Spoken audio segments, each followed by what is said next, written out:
Gloire à l'Éternel. Recherchez la paix avec tous et la sanctification sans laquelle personne ne verra le Seigneur. Luka kimia na moringa na yo. Luka kopeto la ma. Hallelujah. Luka kimia na moto nyonso. Peto la ma liboso na yawe. Na koyebisa yo lelo.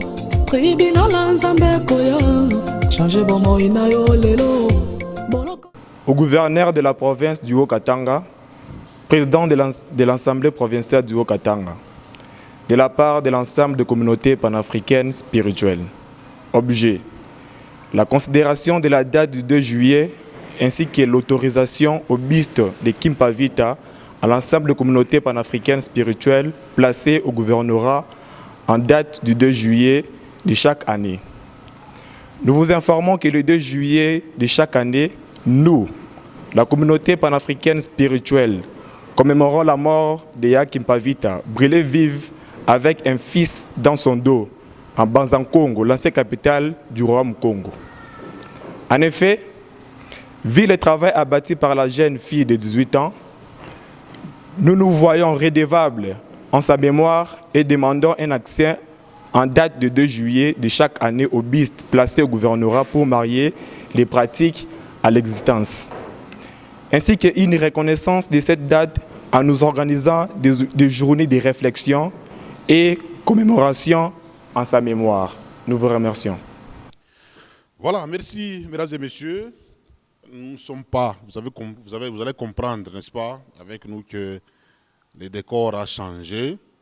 Nous ne sommes plus à l'Institut Ouezo, nous sommes dans un temple. Donc vous allez constater qu'il y a le décor qui a complètement changé. Aujourd'hui, nous sommes en train de revenir sur les religions africaines. Nous sommes africains, un continent noir qui a été colonisé par les étrangers, c'est-à-dire les Européens. Les Européens se considéraient comme alpha et l'oméga en rapport avec la civilisation. Ils sont venus à la recherche des matières premières et également du débouché. Et au finish, ils ont compris qu'il fallait également nous imposer, n'est-ce pas, leur système de jus. Là, c'est la religion. Ils nous ont colonisés et ils nous ont également légué ce que nous appelons aujourd'hui le christianisme. Tout a commencé depuis longtemps. Le royaume Congo, Zingankouvu baptisé, tout ça. Son fils Alfonso Ier, son petit-fils Don Henrique, d'ailleurs, qui est parmi les premiers prêtres congolais. Et au finish, quand le royaume Congo était en train de chuter, c'était Dona Béatrice Kimpavita, par les historiens bien sûr, mais dans ma église, il y a noir, il y a Kimpavita. À Kimpavita, pour la petite histoire, il a créé, n'est-ce pas, une secte des Antonais et tout ça, et elle a été brûlée vive, je pense que c'est au XVIIe siècle. Donc aujourd'hui, nous allons revenir avec les adeptes des églises des Noirs en Afrique. C'est-à-dire qu'il n'y a pas qu'une seule église, il y a plusieurs églises des Noirs. Et comme je vous ai dit, nous sommes dans un temple. Je vais vous rappeler le nom de ce temple. C'est le temple des prophètes noirs en Afrique unis. C'est là que nous y sommes. On va nous présenter ce temple. On va revenir d'abord sur l'idéologie de Dona Béatrice Kimpavita. Comment est-ce qu'on l'a brûlée vive, elle est morte, tout ça. Elle a même prophétisé que son fils reviendra sous une forme spirituelle aussi, que certains disent que c'est Simon Kimbangu et tout ça. Alors, ensuite, on va également revenir sur la conférence qui va se dérouler le 31, toujours ici à Lubumbashi. Alors, vous allez comprendre que je ne suis pas seul, nous sommes nombreux, n'est-ce pas, sur ces plateaux. Nous allons commencer. Je préfère qu'on commence avec M. Moaïla. Donnez un peu le micro à M. Moaïla, qui est pratiquement un habitué de cette émission. M. Moaïla, vous allez bien? Oui, ça va. Bonjour, M. Kamunga, et bonjour à tous ceux qui sont en train de nous suivre et tous les amoureux de cette émission. Voilà, M. Moaïla qui est en noir, sultan noir. La couleur noire, là, c'est une couleur de la mort. Donc, quand les gens vont enterrer, ils portent ça. Je suis en robe noire. Je suis pas un sultan. Pourquoi noir? Le noir, ça symbolise la mort. Et les gens, quand ils vont enterrer, souvent on met la couleur noire. Je me poserai aussi la question, pourquoi la veste noire? Non, la veste noire, là, c'est C'est tout à fait normal. Pourquoi les parce que pantalons disent noirs? Non, parce que vous êtes spirituel. Pourquoi Donc, votre téléphone noir? oui. Vous répondez à ma question. Pas fouiller. Ne fouillez pas la question.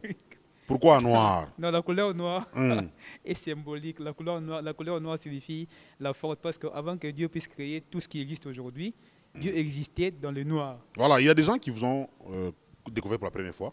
Ouais. Mais c'est moi, là, c'est quelle religion pour vous? Parce qu'il y a plusieurs églises de noirs. Vous, c'est...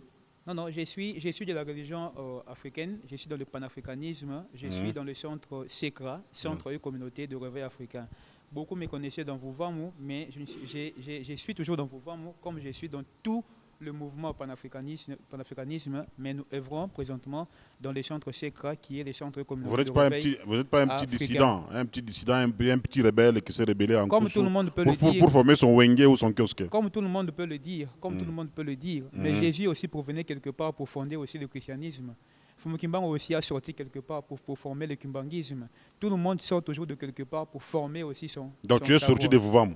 Je ne suis pas sorti de Vouvamu, je suis un panafricanisme. Nous sommes en train de fréquenter toutes les églises qui parlent, ou tous les centres qui parlent du panafricanisme. Voilà, nous allons présenter tout le monde ici. On commence par celui qui est là, à vos côtés.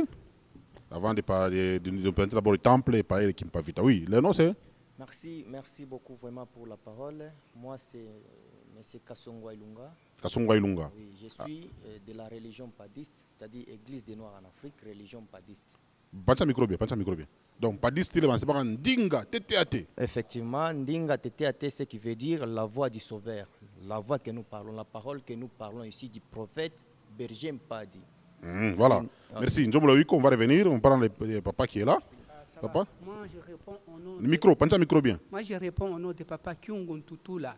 Kyungun Tutula. Oui, je suis de la religion padiste. Gilbert, Jean, il n'y en a pas? Non, ça, ce sont les noms étrangers qu'on nous a imposés par l'occupant. Oui. Ouais. Ce sont les noms des étrangers. Ils n'ont pas d'essence. Voilà. Parce que nos noms que nous avons ici ont des sens. Voilà. Merci. On va, là derrière, vous allez donner les micros, ça va circuler, je pense que tout le monde va quand même se présenter. Le nom c'est?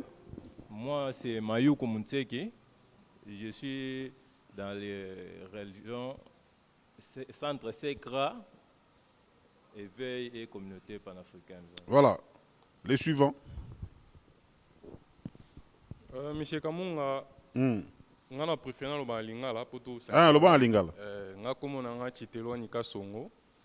Chitelwani Kasongo. Oui, angwana penza naza nakati ya SECRA, Centre et Communauté de Réveil Africain. Oui, il faut pasteur nanga a baptisé yo. Oui, déjà que papa pasteur wa kufa, oui bien déjà bien. Voilà, les suivants. Bien, moi on m'appelle Mwilambo Kyungu. Je suis de la religion africaine et de l'église Afrique Unie. Voilà.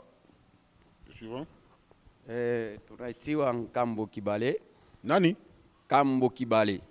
Kambo signifie grand-père, Koko, tout ça. Oui. Mais vous êtes jeune.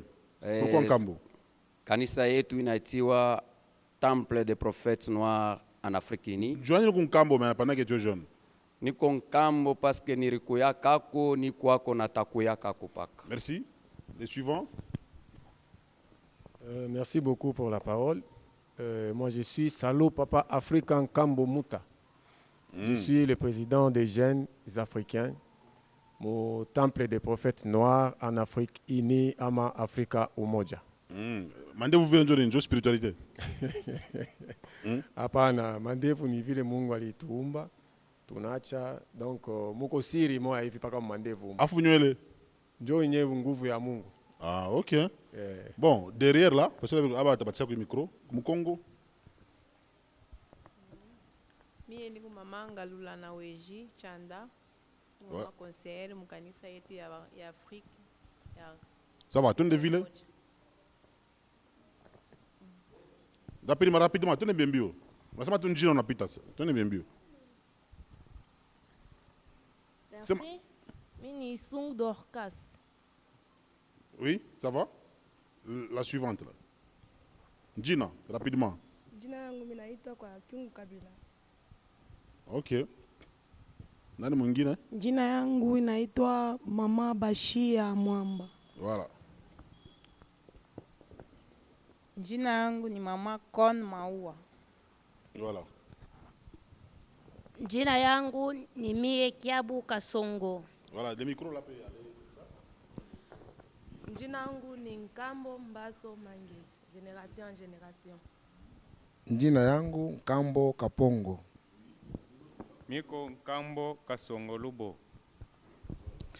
I would like to say in English because I'm coming from South Africa.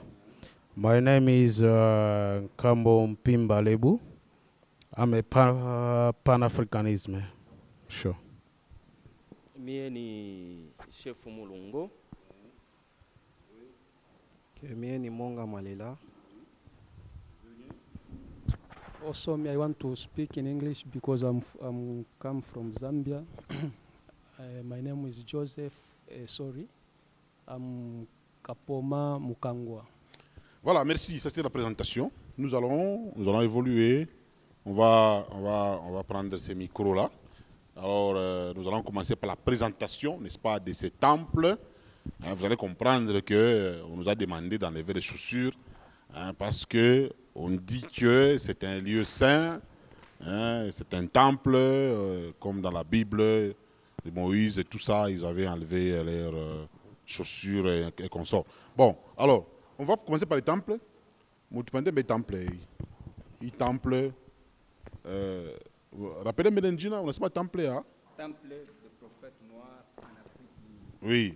Alors, pourquoi mon temple, mon décor, manini, tout ça, c'est dû à quoi? Ça va, merci beaucoup Papa Kamunga kwa sauti. Na tunasema tena karibu sana kwa ndugu wetu wote wale kunitufuata. Na karibu tena sana kwako mwenyewe unatembea. Merci. Unakuya unaingia mu temple ya Bankambo. Kwa njinwa ba français wanazoea kunita ancêtre incarné Kitobo Kayumba. Kitobo neganja wa mfumu. Leno Kitobo inakasa akolito wa mfumu. Kitobo kama mnasema ikusa vile akolito wa mfumu ni hapa sasa je crois. Mais signification ya Kitobo ina signifier prophète. Wengine wanamuita voyant, c'est-à-dire c'est pourquoi wananiita Kitobo Kayumba. Voilà.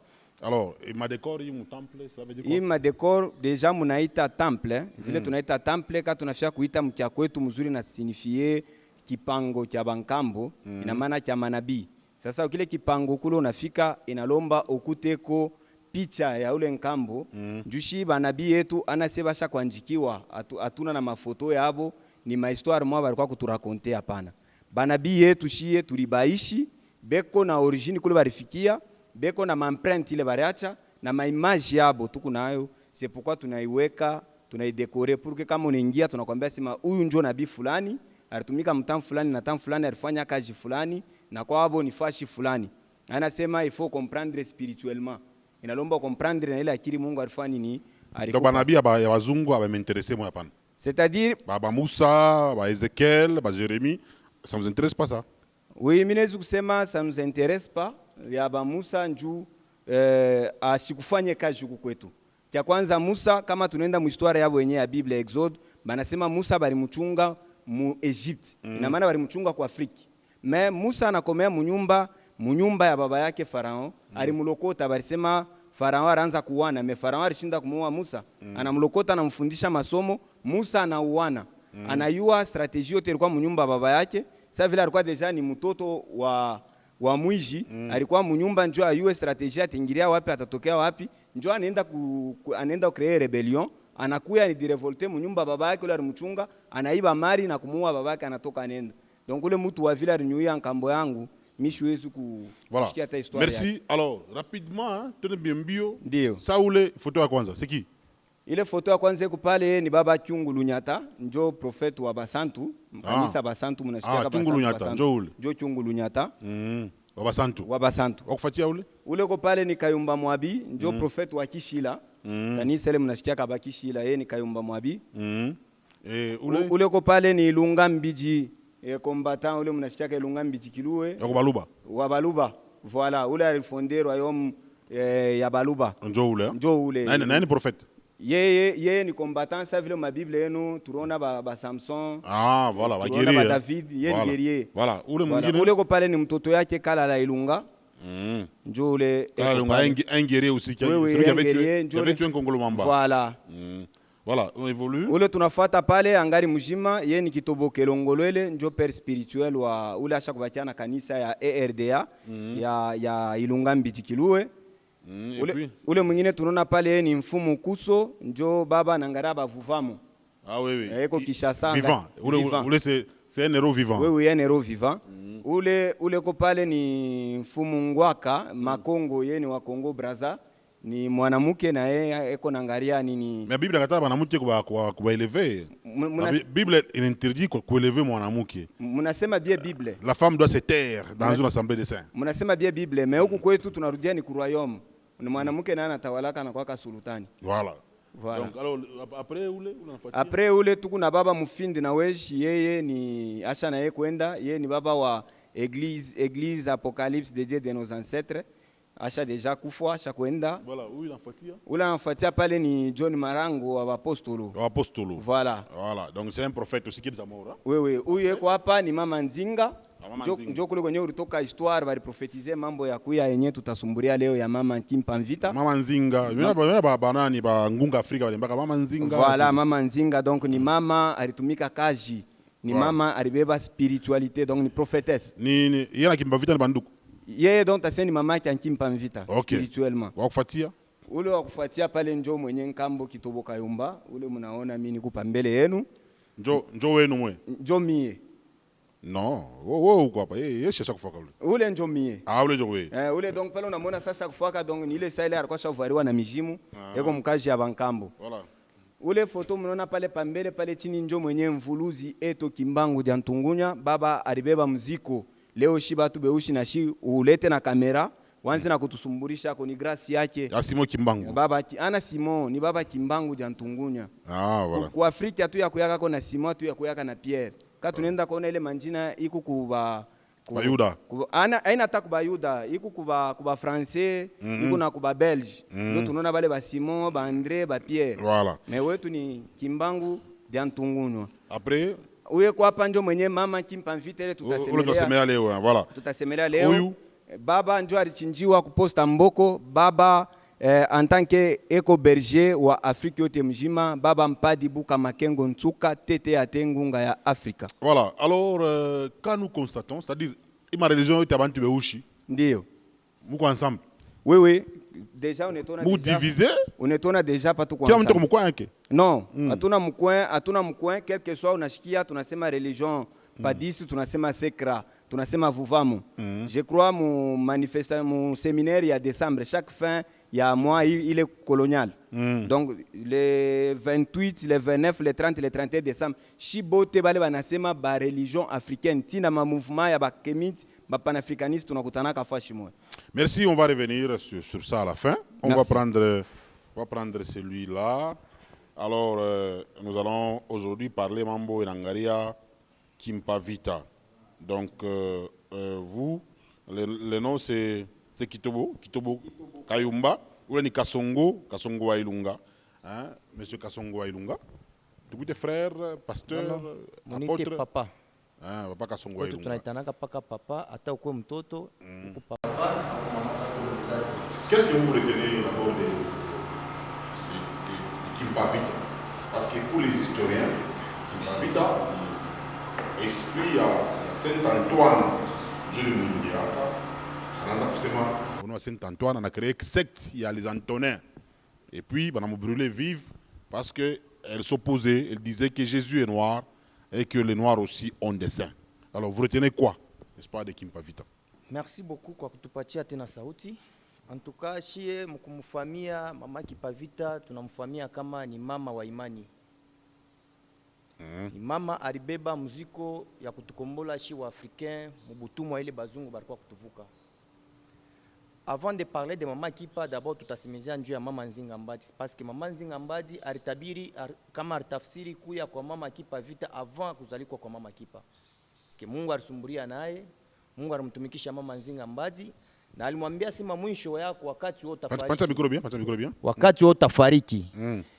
Kutakuwa kijakazi moya atashimama na hii sauti na ule kijakazi anabidi afariki kufa kwa mama Kipa ilikuwa ni sadaka ile Mungu alifanya ama ofrande njuu ya kwa kukombola mtu mweusi mubutumwa bule bazungu walikuwa kutufanya. Ilikuwa profetize na Mungu alisemaka wakati atakufwa ile kilio yake buchungu bwake butapanda ku throne kukichi kya mie Mungu aba Mungu na mitabatumia sauveur ama redempteur ula atashuka ku royaume Congo njuu ya kwenda kubatosha mwile butumwa. Na ule mtoto ni ule mwenye atakuwa kutukombola ni ule mtoto walimchoma naye Mkongo wanamuita Kembo Janzenza. Na pale peko mafundisho mnene sana ile tutasoma mkitabu takatifu yetu kama mtaweza kutupermettre. Ça va, allez-y. Tutasoma mbele ku papa mtatusomea hapa tutaweza kutafsiri. Tanzia. Ile ndio Biblia yenu. Hii ni extrait ya temo kya kwanza. Shia tutumikishake Biblia, shia tunaita temo kya kwanza extrait ya Lumière du Monde. Ndio kwa Biblia yenu. Ndio, ni kitabu takatifu yetu, haina Biblia yetu. Yetu ni kitabu takatifu yetu. Tuko na vitabu 4 kudunia huku. Tuko na Biblia njuu ya Wakristianisme. Tuko na Koran njuu ya Musulman. Tuko na Samzara njuu ya Babudiste na Shiba Afrique tunakuwa na temo kya kwanza ama Lumière du Monde. Ile numwe na ranjika. Hii yetu ni masauti ile banabii bote bariacha ndio banafanya collection. Mneka par écrit. Ndio. Voilà. Na ile misaidi. Ne tusaidia sana njoo kukumbuka makazi ile banabii barifanya ku nchi yetu ya Afrika. Mais kukuba Kristo bengine nabo wanasoma Biblia na basaidi. Ba Africain bengine wanasoma Biblia na basaidi. Biblia ni kitabu cha comparaison. Parce que mwizi banambambaka na kintu kile aliba nacho kumikono. Biblia kama shi tunaikonsultaka ni njoo kuonesha bongo bule barikuwa kutulanda huko kwa Afrika. Tuitilizaje kusoma kitabu takatifu cha kutokoa. Moi je parle des Africains chrétiens. Et ben bengine wanasoma Biblia na basaidi.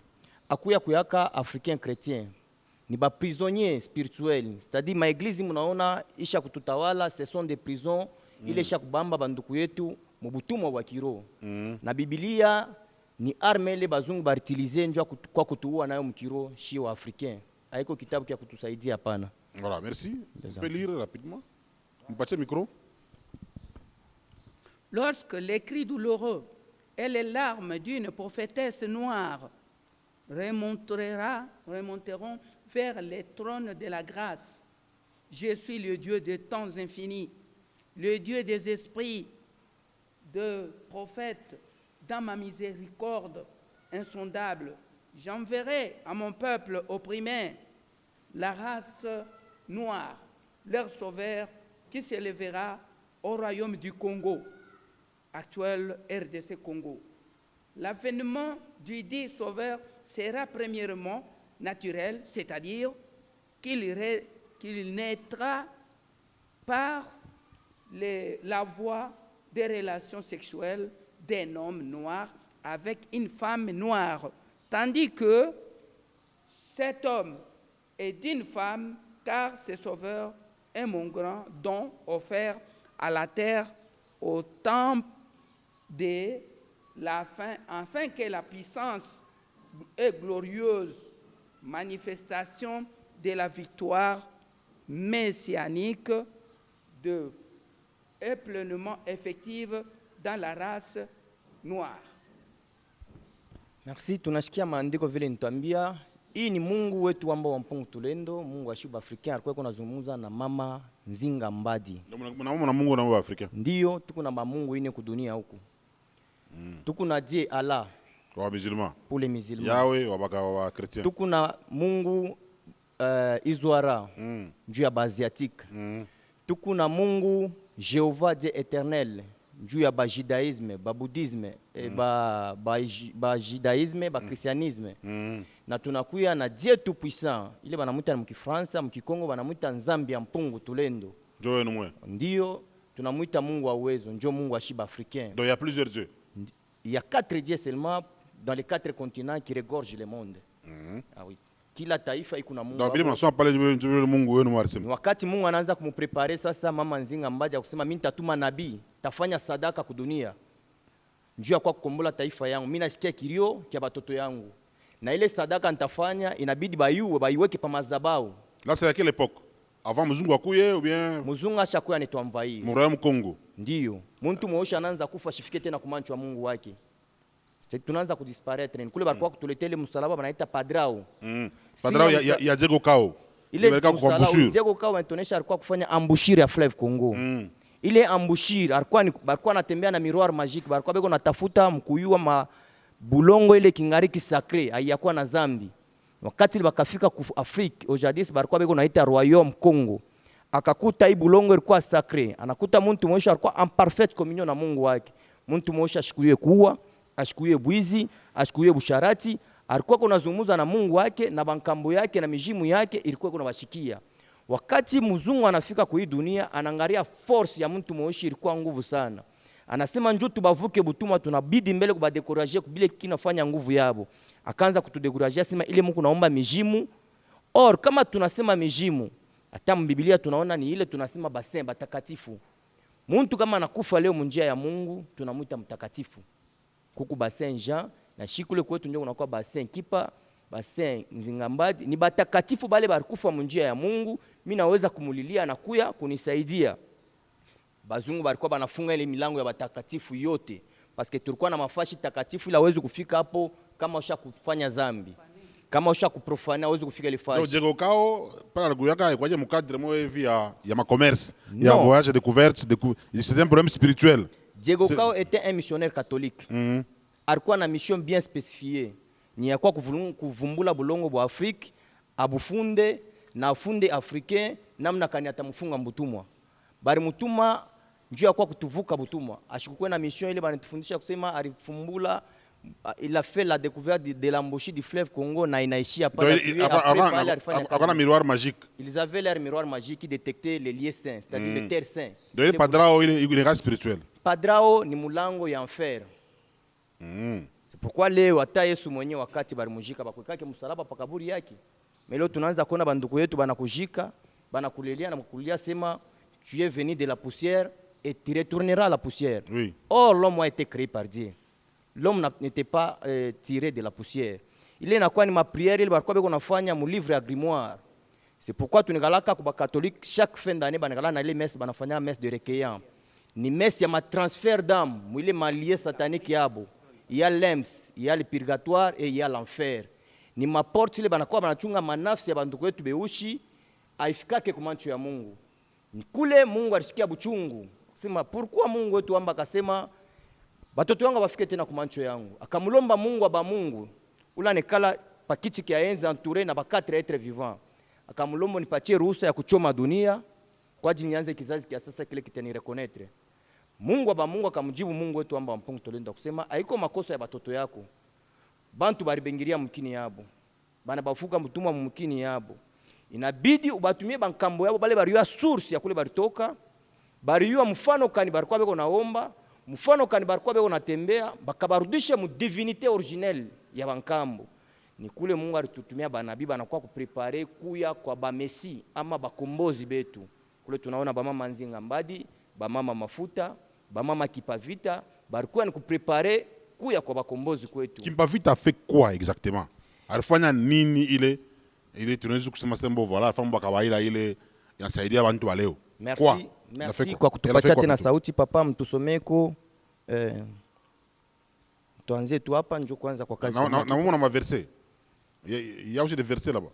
Chez tuku na ma chapitre et puis na ma paragraphe parce que kitabu hii tunaita kingariki extrait. Kitabu haiyatoka. Kukingariki ma evenement munene kuna kuya. Madeliji kuna kuya. Kama ba dirigeant betu, kama bantu beosha bafike mkureconnaître njia yabo na bakombozi babo, Dieu va frapper l'Afrique. Nikule msha kwanza kuona deja makalamite sha kwanza kupiga banduku yetu kuma nchi ya kigeni. Mais avant que some. Zingankuvu ula kwa mroyo mkongo. Shaka talaka mambo bantu beosha. Aksanti. Bala mbatiza anashanja na njina na Zingankuvu na kwa Joao premier. Anabiacha. Asema mashetani. Ni mampepo, ni buloji tout ça. Il a abandonné ça. Roi Zingankuvu wakati tunamshikia tunayua ni yeye alikuwa kuna gérer royaume Congo. Alikuwa kuna gérer bijila bya bankambo. Alikuwa kuna gérer harmonie na bankambo. Wakati Diego Cao alifika, alitafuta mbele kuyua source ya force ya mtu mweusi. Ni kula alikutaka bankambo yetu kule banasema Kitobo. Kitobo ni prophet. Ule banasema Don Eric, mtoto yake alikuwa prophet. Alikuwa kunazungumza na Mungu wetu. Wakati Mungu anafia kusemezea kwa watoto yake taifa yake, atasumuria na banabii banasumuria na mfalme. Mfalme na yeye anatepeleka sauti kwa taifa yote mzima. Wakati Diego Kawa alifikiaka ni kwa mfalme. Mtu wote kama anafika mkini anafikiaka ni kwa sultani. Sultani anampokea, anampatia chakula, anampatia maji, banaikala. Diego Kawa akaanza kuposer ma question, kuleta maswali. Ile ma question yake ilikuwa ni ma question ya curiosité, ya kujua fondement ama source ya force yake. Alors ça vile mfalme wetu ashikuyue position ile ndugu yake alikuwa nayo, alijifungula. Alisema position yote na kamuonesha kusema shie ule unaona pale njoo nabii, njoo kitobole anazungumzana na Mungu, na shi kama tunapata matatizo kudunia tunampatiaka yeye anatupelekea mashida yetu. Déjà directement Diego Kawa akakomprendre que c'est un prophète.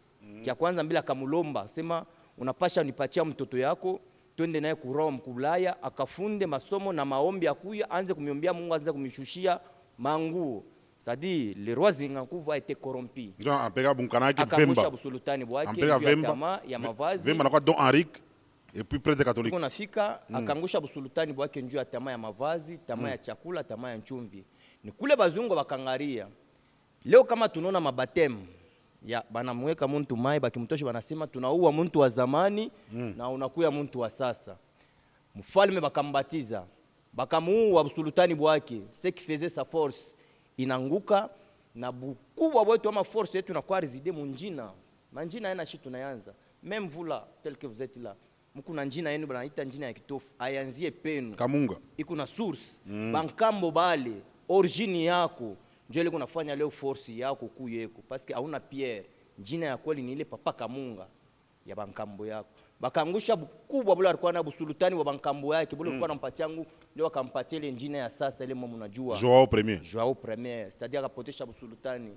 Ilipasha Mungu arudishe tena muntu la atakao turudisha busultani wetu bule tulipotesha kupitia mfalme ule arangusha busultani wetu. Donc Kimpavita vers la fin du royaume Congo apenda ku restaurer royaume Congo ya zamani. Effectivement, quand même vous avez déjà l'histoire. Mungu akampatia ile kipaji kia réunification. Akampatia le pouvoir na esprit ya kureunir tena banduku wake wale barikuwa shoji séparés.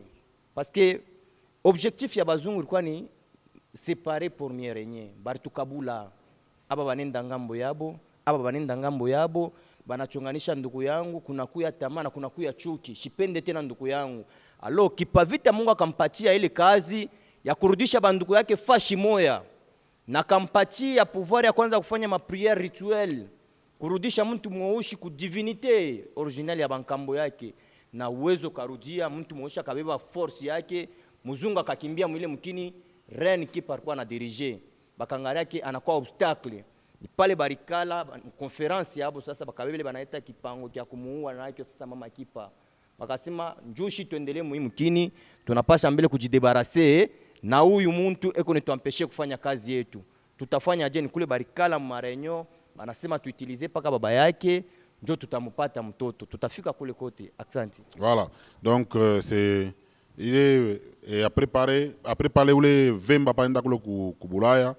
Il est devenu prêtre catholique. Aksanti. Au prophète Bonalabika. Wakati bakamubeba Mvemba kafika kubulaya.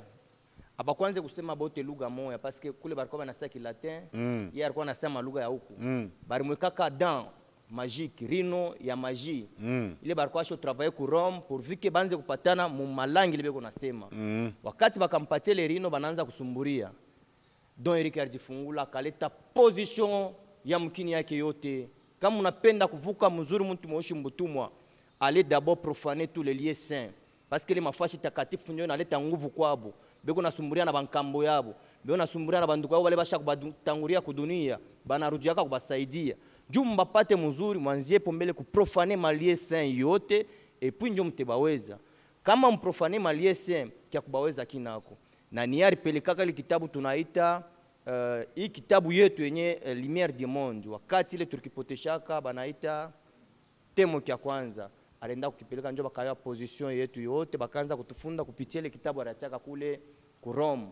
Bakarudia sasa masomo ya pili njoo kule banenda kuikala ma conférence de Berlin. Bakajidiviser Afrique comme gâteau. Bakajipasuria kila bantu baenda kutawala ngambo yabo, kuna kwa ba christianisme, kuna kwa ba islamique, kuna kwa ba bouddhisme. Kila mtu wanabeba parti yabo njoo watawale na baishi mzuri. Mais la source c'est cette histoire de Diego Kao là. Source ya colonisation. C'est à partir de Diego Kao. Bon, C'est le premier personnes qui avaient découvert l'embouchure du fleuve Congo. Voilà, tu appelles Maman Nzinga, qui a prophétisé l'avènement de Kimpavita et tout ça. Maintenant, quelles sont les circonstances qui entourent la mort de Kimpavita? Les dieux des Noirs étaient où pour protéger cette dame-là? Pendant que lui, tu as quelque noble. Il faut que ça ait dit la restauration de l'ancien royaume Congo. Mais on l'a laissé comme ça, brûler vive par les catholiques de l'époque et tout ça. Les dieux étaient où? Alors que les dieux doivent protéger aussi son peuple. Merci beaucoup. Notre Dieu était là. C'est comme l'histoire des Juifs. Mungu wabo alikuyaka kume barijikuta na bo mbutumwa mu Egypte. Pourquoi tutauliza sasa Mungu wabo pourquoi alibachaka bakajivukiwa? Égypte, Babylone et tout ça. Ndio nabo barivukiwaka, lakini il y a d'autres choses qui arrivent dans la vie mon préparation ya Mungu. C'est pourquoi baritusomea huko ya kusema Mungu aliprometraka deja sema kutakuya nabii ula atakufwa batamuua wakati ataria buchungu bwake butapanda kumbingu kukichi kyangu kya enzi. Wakati mimi Mungu wakati nitasikia kile kilio ndio nitabatumia sasa sover wabo ula tenda kurevele bibyote aba bantu beko nibafanya nikule baritumaka mvulusi kimbangu fumu kimbangu c'est-à-dire le révélateur des choses cachées. Ule muntu alikuwa kutufungulia bile bintu balikuwa kusha kutufichika. C'était déjà prophétisé mort ya Mama Kipavita à travers Mama Nzinga Mbadi. Sa wakati Mama Kipavita anaparaître akaanza kufanya kazi. Il avait prophétisé, alitunza bagonjwa, alifanya makazi mbalimbali, alifungula ba prisonnier, alifukusha ba missionnaire barenda mbali na ile muji alikuwa anatawala. Mkini yake ilibeba possession yake mwenyewe. Sa wakati bazungu bakaona ile yote kusema no, tunapasha mbele kujidebarase na ule muntu. Nikule barifanya ile complot tunasema. Ile complot wakati barifanya, bakaorganize karamu mkubwa sana, fete munene sana. Ile barita sababu mweleve tena baba yake mutroni ile mafonction na macheo ipande. Baba yake akakuwa atire na ile mabitu ya dunia, bakaorganize ile karamu. Banamuletea pombe, whisky. Sultana akakunywa, akalewa, ipo bakamwambia sema umuite mtoto yako na yako participer mu fete, aone vile tuko na kueleve. Oui, le roi était prêt, anaita mtoto wake anafika, mais mtoto ashikufika hata kwenye kufeti. Bakambambia mbalabala mula ranza kuya. Bakenda naye mpori. Mule mpori barkwasha kutengeneza holocaust, huko tunaita mazabau.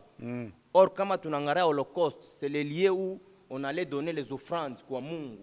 Kama unaenda peleka sadaka pa ile fashi. Kama ile sadaka iko pire kwa mzuri, ile shimoko itenda kufika kumbingu. Kama sadaka ile kwa empire, ile shimoko haitenda kumbingu. Barkwasha kuprepare ile fashi, bakafika na Mama Kipa mpori, bakamfunga nkamba kumikono na kumikolu na mtoto mumkongo. Aba kushikirie buluma tole mtoto alikuwa kubeba. Bakamweka pa mazabao pale pa holocaust. Banawakisha moto. Avant tout, le Monseigneur Bernardo anafungula kitabu yake ya grimoire, akaanza kufanya prière. Eko namwambia Mungu aba kusema, "Uritupromettre hii bulongo hii, iko na inonde sari, majiba na marisha kuyala kusema tutaitawala na tutatawala hii taifa hii kumu dunia." Meangalia leo tunapata hii dunia urtulaka. Kuna shimama tena uchi kijakazi eko na éveiller conscience ya banduku yake banaanza kutuampeshe kuheritie mari lor tupatie. Komsa mwanamke tunaanza kuchoma hapa. Akuye wa mwisho mwiki kizazi kia bantu beushi kulamuka na kueveye banduku yake kuyua sauti ya Mungu wabo. Akaisha banawakisha moto. Mama Kipa anaanza kulungula na mtoto yake mkongo. Wakati mankambe na katika, Mama Kipa na yana beba mtoto na yana fanya sadaka kwa Mungu wetu ambao wampungu tulendo. Akamwambia Mungu ausema, "Wewe Mungu nilamusha mwiki kizazi kia banduku yangu beushi. Nibafundishe hii sauti. Nibarudishe mu divinite ya wewe Mungu wetu paske barikuwa shakupotea." Mengaria banduku wetu waturupokelea sima ni banduku. Boa baleo banenyua na mtoto yangu mjima. Mie kweli nafsi yangu itenda kurejoindre batakatifu kufashi yetu takatifu. Lakini huyu mtoto kwa mkongo mina mtoa kwako kama sadaka, atarudia kwa hii dunia, atakuwa kurevele kwa banduku yake ibi baya byote beko nafanya kwa baba enemy betu. Ni kule mama kaisha komba Kembo Janzenza na disparaître moto. Wakati le Monseigneur Bernardo anashikia ile prière ya Mama Kipa, anakuwa ipate kushikia moto, muntu unafanya prière.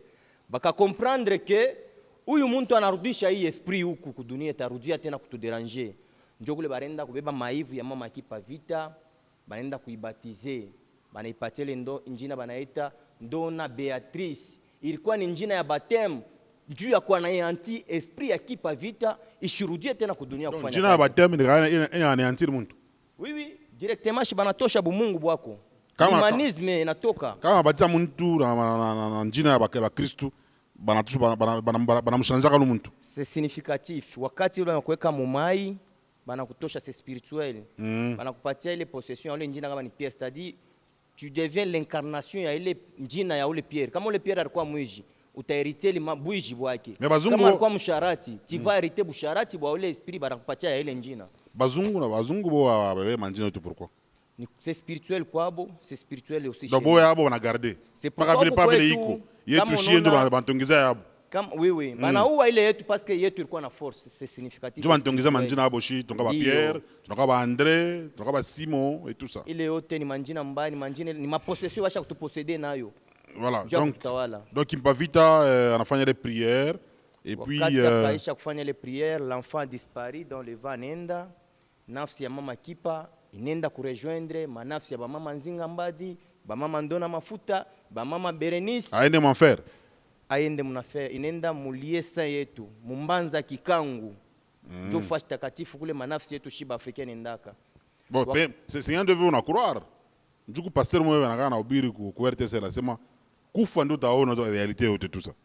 Vous n'avez jamais été dans les séjours des morts. Peut-être vous vous trompez. Merci beaucoup. Le jour où vous mourrez, vous allez sentir que non, il y a l'enfer. D'ailleurs, la question ici que vous venez de nous poser, je m'étonne aussi, dans la Bible, les dieux de la Bible n'avaient pas prévu le séjour de la mort. Mais bakatuambia usema muntu anakufa kupitia zambi ya Adam na Eve. Or, s'il n'y avait pas le péché d'Adam et Ève, comment est-ce que tulipasha kwanza kuheritie ufalme wa mbinguni? Tulipasha kwanza kupitia mkanali kani? C'est-à-dire la mort Dieu avait préparé. C'est ni njia ile Mungu aliweka njoo tujidepouiller na hii corps charnel, tuvale mwili ya kiroho njoo tukariti na ufalme wa mbinguni. La mort ne vient pas du conséquence du péché, ça c'est faux et archi faux. Parce que kama tunaangalia Mungu na banyama bengine ba participer mwile nzambi mais banakufuaka. Basi l'âme qui pêche, c'est l'âme qui mourra. Bon, en fait, c'est pas seulement l'âme qui pêche, c'est l'âme qui mourra. Même l'âme qui ne pêche pas mourra aussi. Alors, revenons sur l'enfant de Kimpavita. Cet enfant, banamutolea mule mumoto, banaseye kufanya prière et tout ça. Asema tarudiaka. Selon les explications à bantu wa kanisa Mankambo, ule mtoto njo Simo Kimbangu. Bon, pas Simo, njo Kimbangu, Jantunguno et tout ça. Alors, Kimbangu, lui, quand il est venu ici, il est venu au monde. À chaque fois dans l'église des Noirs, Kimbangu était un chrétien. On appelle d'abord Simon. Il a été Angombelutete, tout ça, catéchiste, ainsi de suite. C'est au finish là qu'il changera pour devenir ce que nous connaissons aujourd'hui. Mais au début, là, Kimbangu, quand il est venu là, il ne connaissait pas toutes ces histoires des Noirs, je pense. Merci beaucoup, en tout cas, pour la parole. Je peux aussi vous reposer la question. La Bible nous parle de Jésus. Jésus, on ne parle que c'est l'homme de 33 ans. Mais l'histoire de Jésus commence de 30 ans à 33. Mais Jésus aussi avait son parcours de 0 à 30 ans.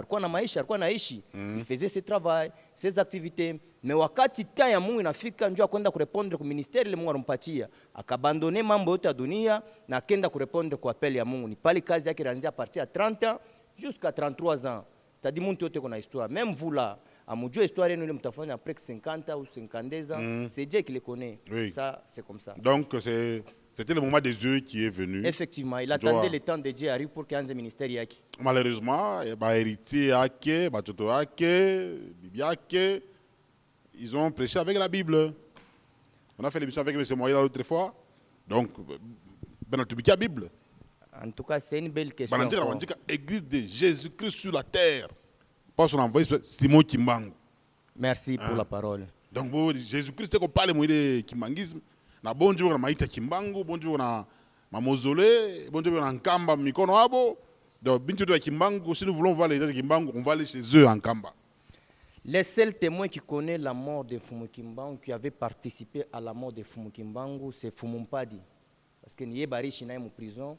Wakati papa Kimbangu banamfunga kule kwabo kuba Kongo, banamtransférer huko. Il avait laissé 3 enfants. Batoto sana. Diangenda, Solokele et Dialungana. L'aîné avait 7 ans, le second avait 5 ans et l'autre avait 3 ans. Abakukwe na philosophie ilikuwa na baba yabo. abakukwe na ideologie ile ilikuwa na baba yabo. Alors ba missionnaire wakati bana fika mkwavari kile baripate banamfunga baba yabo, cha kwanza baridepeshe ni kubeba watoto yao banaenda kubakomesha, banabafundisha masomo, banabafundisha masomo yabo. Et au finish mena banakomi ambia sema munekala me busulutani bwenu bunenda fashi ngine. Alors nous allons vous aider. Tutemiengia makanisa. Nous allons vous soutenir, mais renommez votre église, que cela soit église de Jésus-Christ sur la terre par son envoyé spécial Simon Kimbangu. Or, un prophète ne peut jamais envoyer encore une autre prophète majeur comme Fumu Kimbangu. Et si nous regardons le parcours de prophète, akuya kwa prophète ou l'arfanya kazi munene sa Fumu Kimbangu. A ressuscité 146 morts. Or, si nous parcourons la Bible de Genèse à l'Apocalypse, Yesu alifufula kama ni bantu tatu. Arigeri ba malade bala tuwezi kuhesibia. Fumu Kimbangu bananza kumuletea ba mort banebeta levi na bale basha kujika baneba déterrer. Basha fois 4 jours boulongo baneba déterrer banakuwa nabo. Il se lève un bon matin comme ça, les gens commencent à chanter. Anangaria ku mashariki ku west parce que njoko ku porte ya okovu yetu porte celeste. Akafanya prière anaanza kutengesha bengine ni kumikulu tu hivi. Beko nalamuka. Alikuwa na ile yote njoo rifanya ke bazungu bekale fashi wanga. Sasa huyu mtu kwa tunamwacha hata mrefu. Si Fumu Kimbangu avait fait même 3 ans les Jésus fanya. Hii Afrique turufio kuisema mu façon nyingine. Il a fait que quelques mois. Il a fait que 3 mois de liberté, 3 mois de clandestin. Jésus a fait 3 ans et puis Jésus-Christ avait des miracles qui ne figurent même pas dans la Bible. Papa, c'est pourquoi les gens les blancs sont en train d'étouffer notre histoire parce que banayo asema kama histoire ya muntu moishi anayo il va se révolter parce que hivi ni unasema histoire mishi some fashi ni incarnation ya bankambo biko nasema ndani mwangu. Mais vous tel que vous êtes là banakuwa kukufundisha maisha yako kwa muntu la shikuishi na wewe asikuveki na wewe anafika kusema urizari kwa hivi unakomea hivi na unakuya hivi. Non, ça ce sont des fables. Est-ce que vous ne trouvez pas que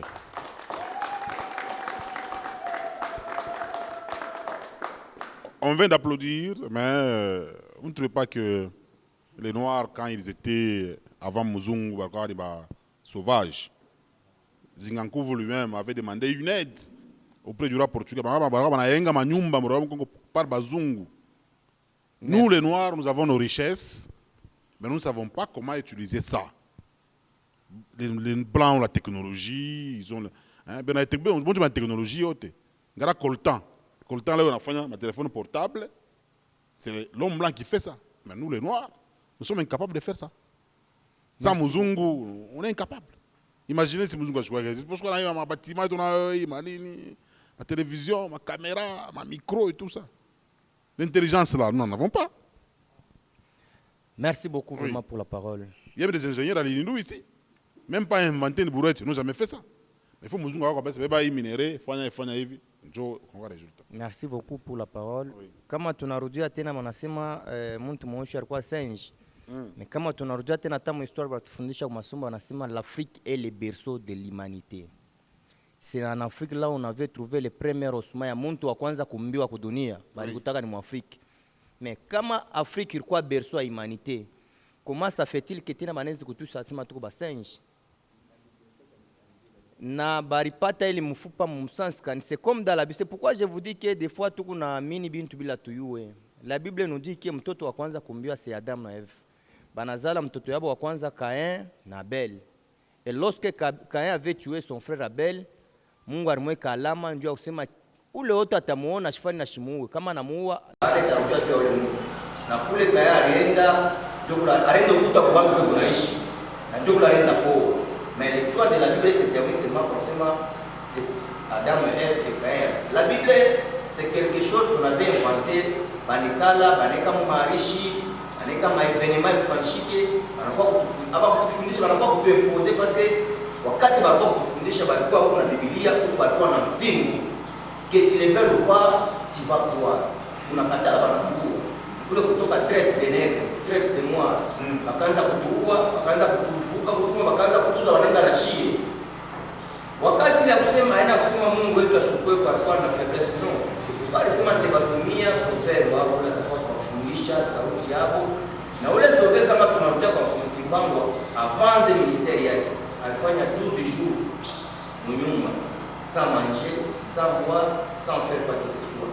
Et puis les 12 jours là mikuyu yake ifinyange chini ikuyu mu espace ona ngara mashariki na papa priere ile 12 jours Mungu alikuwa anampatia ma ministère ama makazi mu premier jour banampatia pouvoir ya guérison parce que wakati ile banakufuka kutoka tunakuwa kuuza ugonjwa wakati anakuwa tutosha mwele kuuza ipasha kutunza anampatia ile tonde guérison ile les sel guérisseur na invention yetu wakati tatoka hatuna na malaria tutashinda kutekewa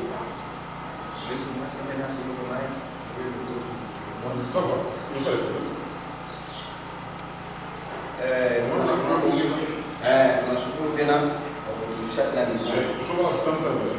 Hapana, yeye anasema bei ya mangambo. Mnasema inafanana? Hapana, gonjwa itokeshi. Juu kama tunafuata mzuri Abraham alikuwa kumanzie kuishi, alikuwa kulomba manguo. C'est pour Pharaon anaanza kuvala vitu vya bei sana kushikia Abraham. Sinde kizazi chako. Na tena kama mnasema shia hatuwezi kuimante. Mais kama tunaingia hata kwa Google na internet, katika sasa invention kupata invention kupata. Kama invention ya watu. Iko hapo katika tu sasa invention de l'homme noir. Utaipata hizo invention de l'homme noir na ile telefoni unasema ni mtu mmoja ndio aliyepata. Et puis unasema tu kuna ba ingénieur ku nini? Ma université. Na benefante tunafika kuuliza ingénieur wa kwanza funda masomo kanijua mtu. Na daktari wa kwanza yeye nani alimpaka ile diploma? Avoka wa kwanza yeye nani alimpaka ile kati yake na nani alikreaka baro yeye alitaka kubaroka. C'est-à-dire autrement dit na sio kwambia ke vitu vyote vitoka kwetu Yesu. Pale wanakuya balitukaburia masomo yao ya Kongo. Hii masomo yao ya Kongo hapa pia. Bena kuna konte histoire yako wewe ole mtu ashukishake kwa mwana wewe. Ndio yeye dessus. Yeye ashubebe kritika. Yeye ashubebe kritika bali kritika alikuta deja iko hapo. Alikuta deja pale wanasema kwa bibliothèque Alexandrie. Ina maana ilikuwa ni ya mtu muushi. Haina mzungula anaanza kuandika mule. Ni muushi ndio anaanza kuandika. Sasa wanakuya wanatosha sagesse yetu. Wanakuya banatoa vingine, banakatala science yetu banaita buruji. Par exemple sasa hivi hapa tunafika hapa. Hapa tunafika hapa leo ninakwambia leo unasungura naye. Ile Mungu kwamba Mungu tulendo vije Mungu mkapo mashaka panga ile Mungu mweza na kilasha kufanya. Hakuna pasteur Mungu mbashije kidia. Mungu mbasha kuna pasteur bwana anaweza kupima kufanya. Sa miracle ashina Mungu mbashi hamuna docteur bwana anaweza kutunza ile maradhi ile shie ile Mungu na makamboto sio kutupa tunatunza. Na mwisho ya mbio yote ndio kwambia sisi tuko nguvu. Mzungu ashitushindike. Parce que nous, quand nous faisons la télévision, nous voyons des pasteurs, des grands prophètes de la ville qui font des choses palpables. Il y a des prophètes de la ville. Il y a des prophètes qui sont machines. Il faut que le prophète manaki nani. Prophète majeur, Lambalam, fait des miracles. Prophète Christian Jacob Kabama, c'est un grand prophète de la ville. C'est comment ça qu'il fait, c'est palpable. Et puis, il y a des prophètes en machine populaire, le prophète Josué Kabou. Ils sont nombreux. Parce que la famille du tout, on a mis les moyens Ok, ça va. Ok, ça va, merci beaucoup. Si Mungu wetu hatuwezi kufanyisha publicité. Ok. C'est-à-dire kama unaona mtu unapita kutele c'est parce que média inakuya hapo leo. Ok. Sasa si tunajireserva ka 5000, je crois ndio téléphone nipokea commission. Oui. Pourquoi je suis pas commission? C'est parce que kama inapita ukasha mtu anakwambia sema ile média ndio pita hapo ni ya mzungu. Nasikia. Et puis ni kukimia ni kubaba.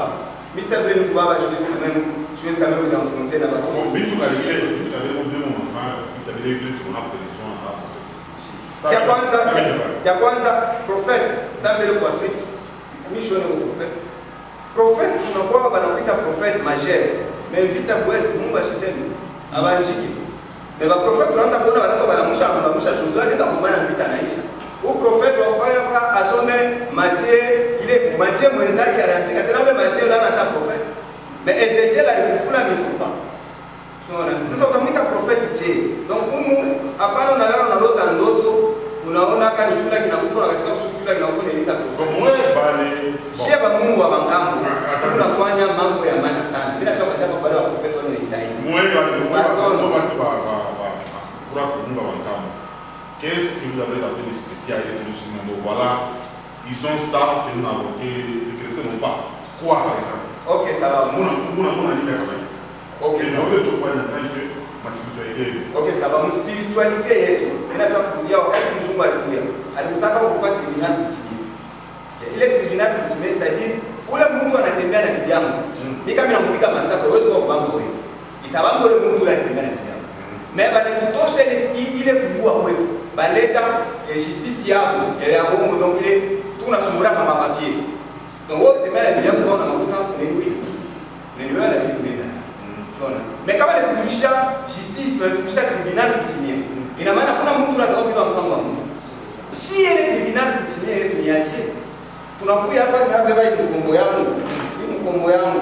Baba wewe baba unasema kutembea na bibi wa wenyewe. Ase hapana, nisitembee naye. Kama kutembea na bibi wa wenyewe, kunyangula mkombo. Unapima kunyangula mkombo, ainyanguli. Unapima kunyangula mkombo, ainyanguli. Ni nani anafanyisha ile mkombo? Matendo yao. Unasema pia c'est une spiritualité, c'est-à-dire l'esprit ni ya Mungu. Hii esprit itakuwa imeshaje Mungu ndio aliumba mtu. C'est la nature. Mungu ako mnatii. Mungu ashwezi kusema kitu kile kufabia mshezi plastic. Difference entre wewe na mfumo. Si hatuna ba mifumo. Ile Mungu anaita ba mifumo, licence erronée ya kuweka maneno ya sisi watu weusi. Kwa ya uchafu. Hakuna ba mifumo. Juu hivi ndio yuko nafanya. Ni maide ilimtonke bazungu. Juu ya nini ya kumdetacher. Merci papa. Avant que tu fasses ma conférence, pourquoi le gouvernement et tout a tout mikié, bien vous expliquer parler. Ça le 2 juillet, Banamukata, Banamuchoma nani Kimpavita. Mais les dates, il y a le 2 juillet. Bon, les dates moi il un bulletin. Donc la date moi il va choquer comme masomo. Le 2 juillet proclamation comme masomo. Alors que normalement, ça devait être une date nationale. En tout cas, unauliza ulizo munene sana. Hata beni kutufata hapa. Le 2 juillet hii ya mama Ndona Kimpavita ndio itakuwa mwezi wa ba mama mu Afrique. La femme africaine ni le 2 juillet. Ndio ifeti yetu ngefete. Mais tunasitukia hivi binatokea le 8 mars. Ile 8 mars ba mama tunebaona banavala mankanju, banavala mabikwembe na batoto na ile siku ba mama habendaki ku masomo hata benye ba eleve banavala mabikwembe. Tunibauliza, hii maana ya le 8 mars yenye mko na fete leo inakuwa fete internationale ya mama. Ilitokea wapi? Nani atatufasiria maana yake? Si bado beusi tuko nafanya ile tuko naita kifete muziki. Maana yake tuko na mafeti yote ya bazungu mkichwa, mais sans savoir le sens. Et la raison pour laquelle nous sommes en train de fêter. Mafeti yote tuko na fêter mpaka leo humu mwetu mu Afrika. Tuko na fêter ni ya bazungu. C'est bazungu. Donc normalement il fallait le 2 juillet, il y a quoi journée? Il y a femme africaine. Ici chez nous en Afrique parce que maman Ndona Kimpavita aligombana na bazungu ba portugais. Ko Angola dans l'empire de Congo. Avant tout c'était maman Ndona Anne Zinga Mbadi. Alifanya 100 ans eko na gombana na ba portugais. Mais 82 ans. Et ce n'était pas facile. Hein? C'était pas facile. Muntu mweushi akomaya na muzungu de période. Ba portugais. Voilà. Merci papa. D'accord, merci. Alors monsieur Mouaïla, nous passons à la conférence. Qu'est-ce qui vous allez parler de la conférence et puis pour finir, on va donner, je vais choisir une dame au hasard qui va parler un tout petit peu aussi avant qu'on puisse terminer. Conférence, on a organisé le 31. C'est où et quand? Ce sera comment et tout ça? Et qu'est-ce qui va se passer? Merci beaucoup, M. Kamunga. Bien que vous aviez voulu nous taquiner avec des questions que vous connaissez déjà. Oui. Mais heureusement que vous étiez devant des lions qui savent se défendre. En tout cas, nous organisons le 31 un carnaval et une conférence. C'est autour de Yakimpavita, parce que Yakimpavita est... Donc il y aura d'abord une caravane qui vous allez organiser. Ça sera où? Il y aura carnaval. Vous allez sillonner partout. Hein? Oui, il y aura carnaval. Avec des photos. Avec des photos, oui. Si vous voulez, vous venez sillonner avec nous. Avec la fanfare? Je vous invite, oui, avec la fanfare. La fanfare comme les kimbanguistes? Pas la fanfare comme les kimbanguistes, c'est comme les catcheurs. Pourquoi vous dites c'est moi kimbanguiste? Il y a aussi les catcheurs qui marchent avec des fanfares. Les catcheurs aussi, on voit la fanfare. Dites la fanfare comme les catcheurs. Oui, comme les catcheurs. Le popo aussi avec ça, les mazembe aussi avec ça. Oui. Nous aurons... Vous aurez aussi la fanfare? Non, vous aurez aussi la fanfare. Donc, si possible, on aura mais d'abord, avant que vous évoluiez, Pourquoi les églises des Noirs, vous avez tendance à utiliser la fanfare? Non, ce n'est pas les églises noires, nous avons tendance à utiliser de la fanfare. Donc, vous savez, quand il y a eu coupure de notre spiritualité ancestrale, après l'avènement, donc la période qui a suivi, c'était maintenant la continuité de ce qu'on appelle les Kingunza. C'était la continuité maintenant mixée avec les pratiques étrangères. Donc l'homme blanc est venu maintenant imposer les Ngunza. Vous pouvez évoluer, mais si vous acceptez, vous mettez ça comme pratique. Les mixages. Ça comme pratique, oui. Voilà. Maintenant, il y avait cette période-là. Maintenant, c'est pourquoi beaucoup de Ngunza évoluaient maintenant avec certaines pratiques de l'homme blanc. Et les PV à long aussi, on continue avec ça. Armée du salut aussi. Armée du salut, oui. Donc la journée comme ça, ils pouvaient évoluer avec les pratiques de l'homme blanc. Maintenant, la nuit, ils enlevaient toutes les pratiques de l'homme blanc, ils utilisaient nos propres pratiques. Voilà, donc ce jour-là, vous allez d'abord sillonner à Nous Lubumbashi. sillonnons avec carnaval. Si À quelle possible, heure? on aura la fanfare. Le carnaval C'est dimanche, commence- c'est un dimanche. Hein? Le dimanche 31, oui. Oui. On commence à 9h. Donc au centre Carrefour. Oui, Carrefour, nous commençons par là. Donc, nous Carrefour retrouvons rond-point là-bas. Vous Au rencontrez coin. tous là-bas? Oui, on se retrouve tous Toutes là-bas. les églises de Noirs. Hein? Toutes les églises. Tendance des Noirs. confondue. Hein? Tendance confondue, oui. D'ailleurs, nous profitons pour rappeler toutes les églises des Noirs qui ne sont pas au courant de la conférence ici. Donc, rejoignez-nous plutôt. Venez le dimanche 31, c'est pour commémorer simplement le retour et pour clôturer en bonté la date du juillet. Donc, nous commençons par le carnaval. Nous Donc, le gouvernement doit institutionnaliser cette date, normalement, en principe. Normalement, c'est pourquoi avant de commencer l'émission, nous avons voulu commencer avec le petit message là-bas. Adressé au gouverneur. Le gouverneur.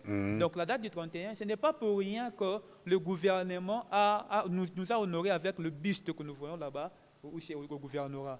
La tête de Kimpavita, ce n'est pas pour rien. Donc, le fait que le gouvernement reconnaît déjà le visage de Kimpavita là-bas, c'est-à-dire le gouvernement aussi peut aussi entrer en profondeur pour comprendre qu'est-ce qui s'est passé réellement. S'ils ne comprennent pas, invitez-nous. Nous connaissons cette histoire-là. Invitez-nous. Organisez des séances, organisez le 2 juillet, déjeuner de réflexion. Nous allons parler autour de ça. Nous allons exposer autour de ça. Nous allons amener tout le brochure, tout ce que Kimpavita a prédit le 2 juillet. Donc le 2 juillet, c'est pour nous demander au gouvernement de puisse s'associer à nous et de nous donner la liberté. Parce qu'arriver jusque-là au buste au gouvernorat, nous pouvons avoir peut-être des intercalations. C'est pourquoi c'est une demande déjà. Oui. Ouvrez-nous les portes. Donc vous arrivez là-bas, en RDC, vous déposez des fleurs. On n'a pas de monument de Yakin Pavita. Il n'y en a pas. Et on n'a que ce buste-là chez nous, là-bas au gouvernorat. En tout cas, nous vous supplions. Quand vous y serez, vous allez faire quoi? Vous allez faire une prière? Non, c'est... Bien, vous allez asperger de l'eau comme les catholiques, là, au nom du Père, et du Fils, et du Saint-Esprit. On a dit au discours, c'est pour marier l'existence à la pratique. Et on dit, ce qui existe, c'est quoi? C'est le buste de Yakin Pavita. Quand vous arrivez au buste, vous allez vous recueillir, tout ça, à mémoire de Kimpavita. Oui. Et après, vous revenez ici? Après, nous revenons ici. Donc, nous avions déjà ciblé pour occuper une salle, mais déjà, la salle, ça perturbe un peu. Mais si possible, nous serons ici après le carnaval. Nous serons ici pour maintenant échanger paroles et puis parler de Yakin Pavita. Voilà. Merci. En Swahili, ce sera votre mot de clôture. Chacun va parler un peu. Par rapport à les 31, on a nini? Asante sana kwa sauti. Kwa ile journée ya le 31 vraiment ile mintalomba banduku yangu bote ba-africain bakuye twende tukakommemorer les journées munene ya mama Kimpavita. Na ba-africain chrétien. S'ils veulent, nous les invitons. Problème ni nini? Nous avions notre source. Tuko na source yetu kule turitoka. Kama unakatala sema un africain, vula na ile ngoji yetu ya bankambo yetu tuachie hiyo. Awashitaka nani bakretien sema mukimwili niko africain mais mukiro niko muebrania niko muyuda et tout ça. Il barisema en conférence de Berlin qui allait toucher jusqu'au mois les pigner pour qu'un bon jour qu'il ne se révolte pas contre. C'est-à-dire bandugu yetu beko ba prisonnier sans le savoir. Comment expliquer? Muzazi yake alikuwa en prison. Ye mtoto banamzaria en prison. Ule mtoto anazaria en prison. Banka naye banakuwa en prison. C'est-à-dire, ils ont compris que cette vie de prison, c'est une vie normale. Dieu a kumtosha mwile prison, atafanya litsi, atakatala ke non, même mon papa, alikuya umu. Kambo yangu tulikuwa na wote niambia ke ni prison Dieu. C'est-à-dire, il y a un grand travail. Mungu atashusha volonté yake batafika mu découvrir que beko ma prison, batakuwa libéré na batatu rejoindre. Mais à ceux qui nous écoutent, tunabaita bote bale beko ma église africaine ule wote na yaseme kwa africaine akwa tu rejoindre twende tukareklamer madroit yetu barituya mama yetu Kipavita barituya nduku yetu la rukuya mu Kongo twende tukareklamer madroit pourquoi bari baua batoneshe makozi voilà twende tukarieshe bote pale pa gouvernement. Merci. Oui, et après nous on faire une réflexion. Effectivement. Voilà, donc pendant de faire par gouvernement vous allez faire une déclaration. Si possible tutakuwa na masauti ile tutamwachia mama Kipavita. Malheureusement c'est un dimanche. C'est un dimanche, le gouvernement ne travaille pas les dimanches. Si c'était un jour ouvrable, on peut le faire. Voilà, merci. Papa, Dieu le 31 on a sema na nini? Dieu le 31 ni file tuna lancé un message ku bantu yetu bote. Batu beusi. Ba mama na ba baba na watoto batu commémorer journée internationale ya femme africaine ni ile ya le 2 juillet. Ile ilichomewa mama Ndona Kimpavita mule 1706. Nikizani ule mama Ndona Kimpavita anafanana mama Anuarite Megapeta. Leo hii mukatolika banombeba sema ni saint. Saint kwa wapi hajulikani, habamwandike mu Biblia banamuonyesha ni bienheureuse. Katala kunani kusaratika na barebel. C'est pourquoi anakuwa kama mtakatifu. Iko na Roho Mtakatifu na leo damu ya ule mama Anuarite iko na kule mutombe yake na leo njo ile ilikuyaka ule Pape Paul comment Jean Paul II alifika kule aliona na damu ya ule mama iko na kule na leo c'est une sainte mais alitumikia mu makanisa ya kigeni ya kutumwa. Donc utumikie Mungu sababu habakumuonyesha iko sainte. Anasema ni bienheureuse. Ukitumikia Mungu mgeni sike Mungu asikujue. Hata kujua kwa sababu ni ile ni si njo batavaloriser ule mama. Merci beaucoup. On va vous prendre vous par rapport au 31. Après je vais choisir maman au hasard et ça sera la fin.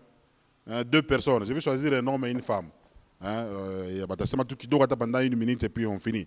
Par rapport au 31 unasema je? Njuu ya le 31 kubandu kwetu bote tuna lancer message kwa Afrika kwa chrétien kwa musulman. Hatuna pale na ubakuzi ubie na uchakuzi ya kusema ni paka ba église de noir hapana. Tunalika mtu wote zaidi ba étudiant, ba jeune sachie, tunemialika sana mkuyeni mushikie histoire. Na wale bangari na fama travaux yabo ya Aisha. Bakuye bapate histoire ya mzuri ile banaweza kuweka hata memoire yabo yabo kudefendre utafata 90%. Voilà. Ndo tunemialika mwe bote mkuyeni le 31 mushitona setu kubaloji hapana. Ana sepaka tunavala masheneta nord njo tunakuwa ba Mungu. Hivi tunavala ni bya bankambo wetu. Tunapenda membese bankambo wetu walikuwa kana akili.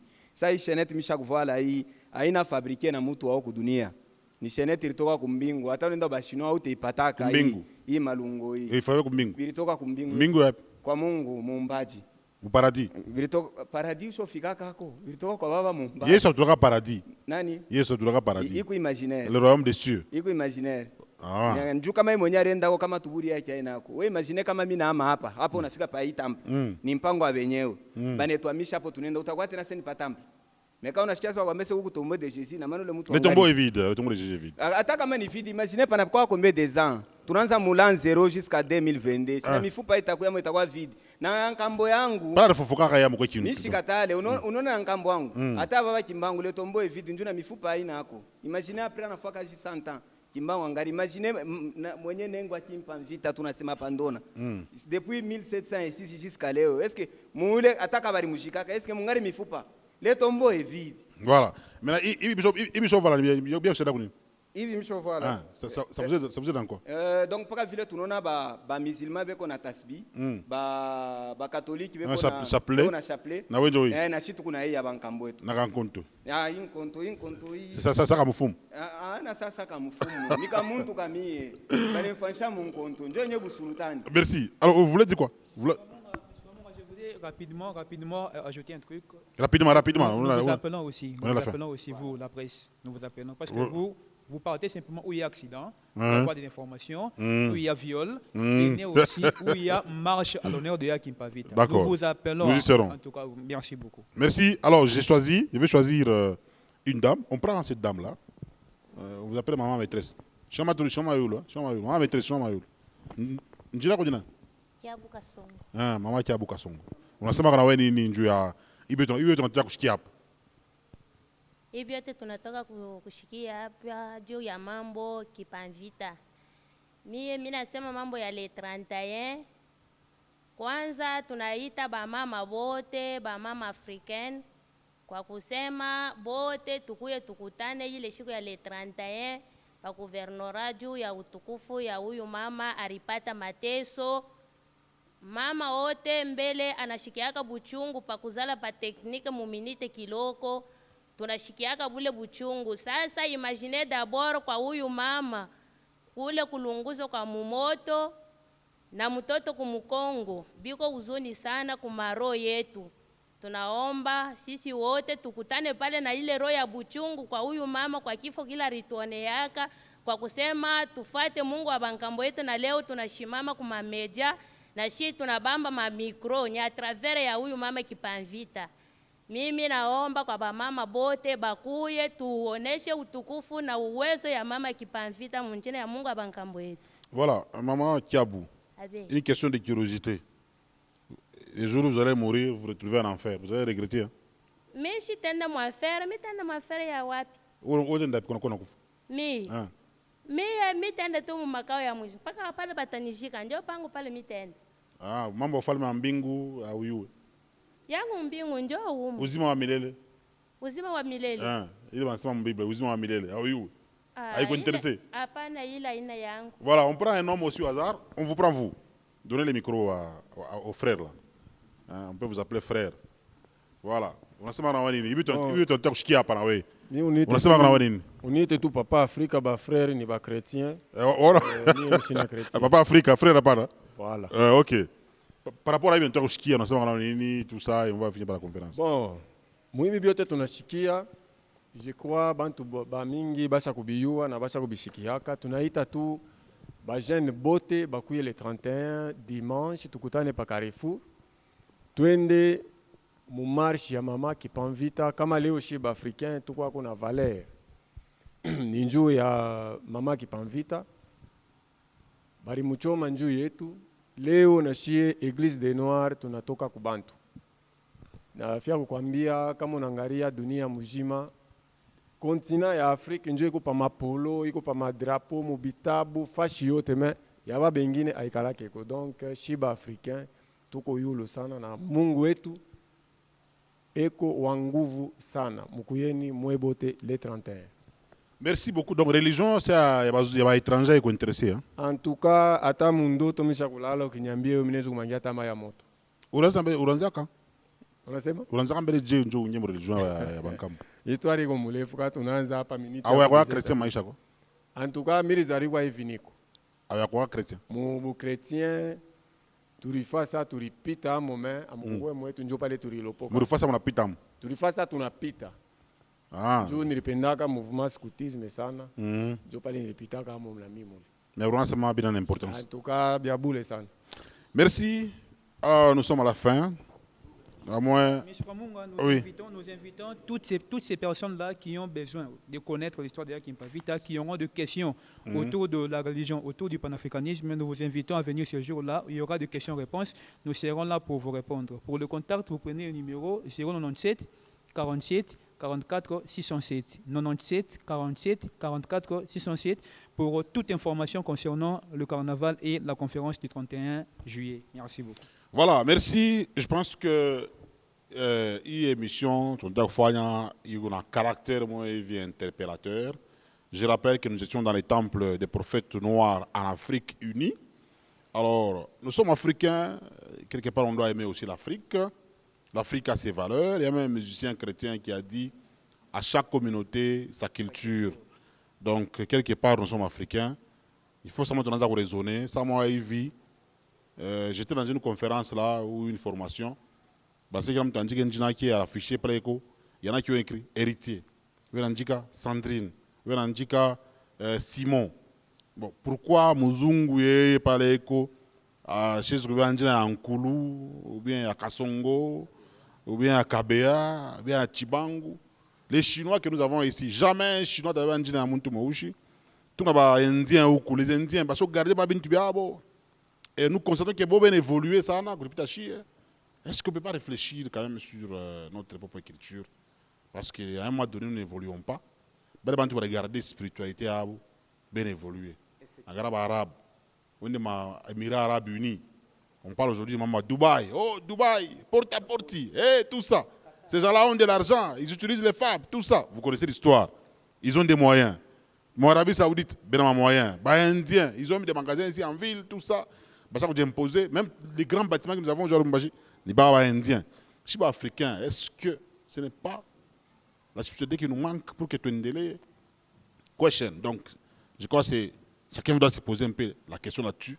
Ça mérite une étude approfondie. Est-ce que les gens que j'ai reçus aujourd'hui sont-ils possédés? Ou bien ils sont dans les normes? Alors, réfléchissons un peu ensemble. Je pense que nous aurons encore d'autres opportunités. Nous devons exploiter encore davantage. Le panafricanisme dont on parle ici. Aujourd'hui, nous avons dirigé ma institution, diriger ma pays, ma Afrique. Bien au service, n'est-ce pas, de l'homme blanc. Et l'Afrique ne se développe pas toujours. Les quelques panafricains qui ont tenté de chercher à renforcer les actions en Afrique ont été tués. Je cite Laurent Désiré Kabila en RDC, Magufuli en Tanzanie. Nous avons Thomas Sankara au Burkina Faso. Donc il y a Jomo Kenyatta, comme Nkrumah, Kadhafi et tout ça. Ce sont des valeurs. Quelque part en Afrique, nous sommes appelés aussi à évoluer. Nous avons tout ici en Afrique. Matwendele, Mandjala et tout ça. L'impérialisme, Sankara disait même l'impérialisme, Abba et tout ça. Donc réfléchissons un tout petit peu pour que l'Afrique puisse évoluer. Nous n'avons que ça comme continent et tout ça.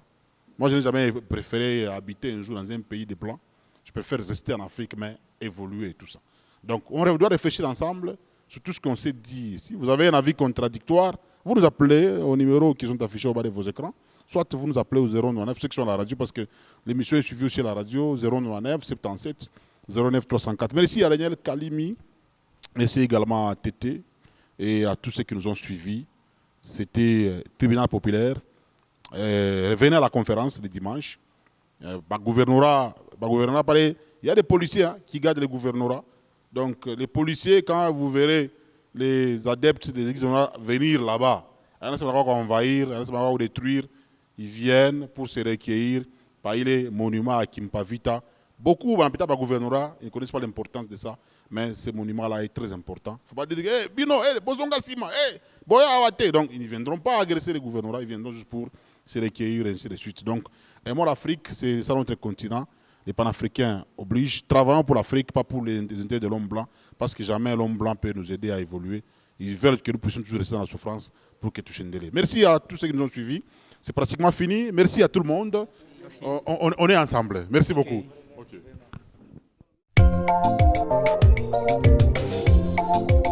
Gloire à l'Éternel.